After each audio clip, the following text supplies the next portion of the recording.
I am confused. Being philosophically consistent and being a very honest person, I'm sure you can tell me where God came from.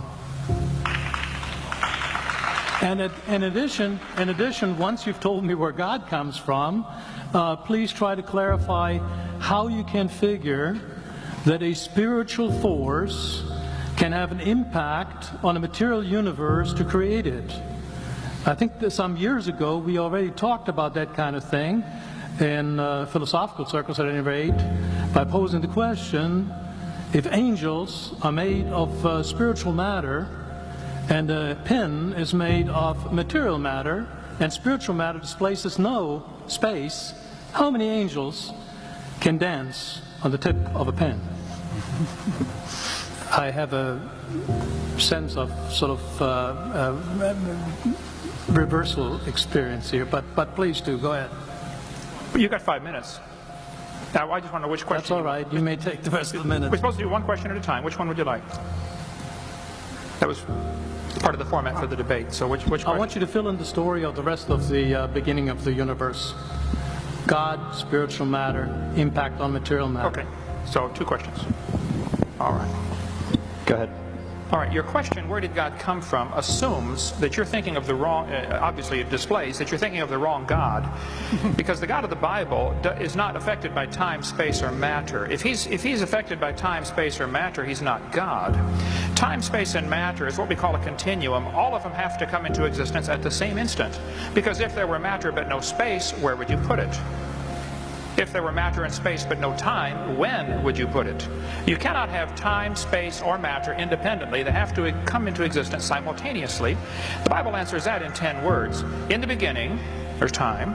God created the heaven, there's space, and the earth, there's matter.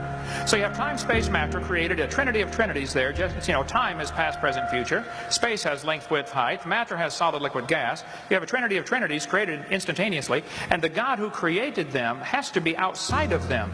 If he's limited by time, he's not God. The guy who created this computer is not in the computer. He's not running around in there changing the numbers on the screen, okay?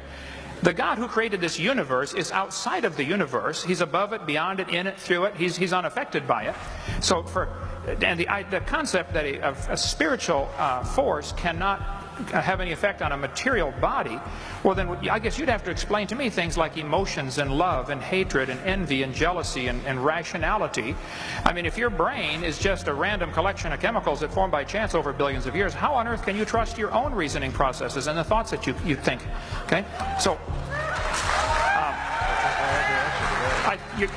your question, where did God come from, is assuming a limited God. And that's your problem. The God that I worship is not limited by time, space, or matter. If I could fit the infinite God in my 3-pound brain, he would not be worth worshiping, that's for certain. So that's the God that I worship. Thank you. I do wonder about my earlier question. I don't feel comfortable about it being answered. That is, you keep insisting that the God of the Bible in some way is responsible for all this. You may, even if you were to prove that there's some kind of spiritual force, it is not necessarily the God of the Bible. So you're taking a giant leap there. So I think there's a lot of that has to do with lots of faith that has to be developed in there. And I see that from our group here. And I think Mark Twain said about faith that faith is believing something you know ain't true. I don't think you can rely on faith. I think you need to, if you want to be honest, intellectually honest, you've got to come up with something a little bit more solid than just to buy in to the fact that 80% of U.S. Americans are God believers and only 14% are not. So I don't know. Is that? Can he answer that? Or absolutely. All right, that'd be nice. What was the question? Phrase the question again, please. You didn't really get. You made a statement. I didn't hear a question there. What do you want to hear? Okay, my original question was for you to show where the deity comes from, and you keep insisting that it is the God of the Bible, but that is another leap of faith that seems to be part of that. Can you sort of trot that out a little bit more? I guess I'm still a little baffled what the question was. If you're going back to, you didn't like my answer of how God did it, God was just, God is outside of time, space, matter, I think you need to stop and look at the theory that you are believing in, apparently, because there are so many thousands of unanswered questions. See, it's much easier for me to believe in the beginning God than to believe in the beginning dirt or matter. The evolutionist does not answer the question. There's 6 different types of evolution, as I shared clearly earlier. If the Big Bang Theory is true, then I would like to know what exploded and where did it come from and where did the energy come from and where did the space come from for the matter to expand into, and where did the organization come from and where did the information come from. There's a whole host of questions that are a whole lot harder for you to answer than in the beginning God. Where's information come from? This universe is not just random molecules circulating around. I mean, it carries information. Just like a book is so much more than ink on a paper, it carries information. And the DNA is more than just chemicals.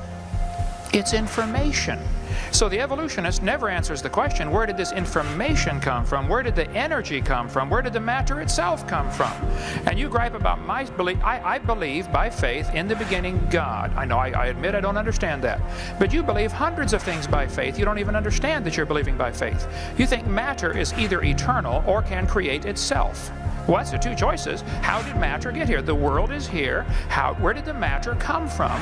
Did it just happen by itself, or is it all just imaginary? We're not really here at all. You're faced with the option of, we're not really here, this is all just our imagination, or it had a beginning, or matter is eternal, which is both of the second 2 options are in violation of the obvious laws of thermodynamics. Matter doesn't create itself. And everything degrades over time, so either it had a beginning or it didn't. If it had a beginning, then what was before the beginning? I mean, there's so many thousands of things you take by faith.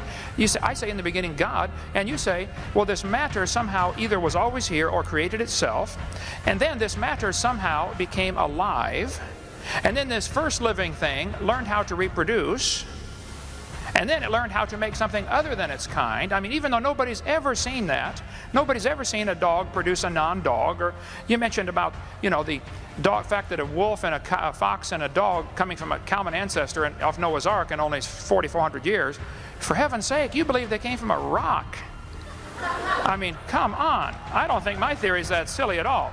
So, if my answer to your question is still the same, I believe in the beginning God. I do take that by faith. Here's the major difference that I don't think you're going to understand. I admit mine is a religion.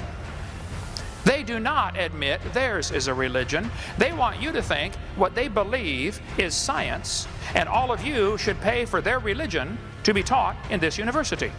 And that's the situation we have today, and that's unfortunate. There have always been situations where the majority taught something. I mean, in the Soviet Union 15 years ago, if you stood up and said, hey kids, I don't believe in communism, I think capitalism is a better system, you would be in Siberia if you survived.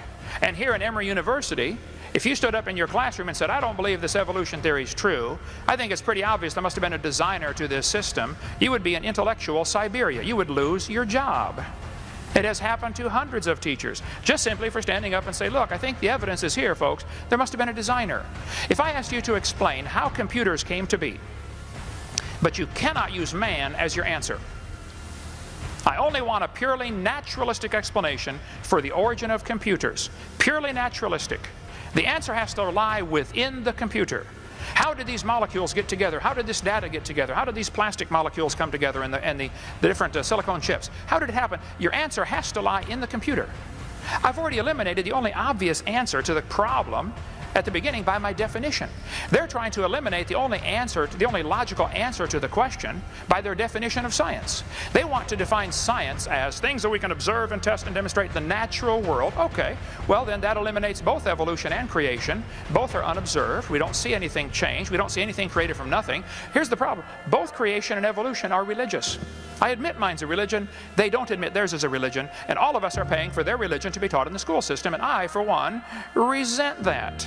So my answer is still the same. God did it.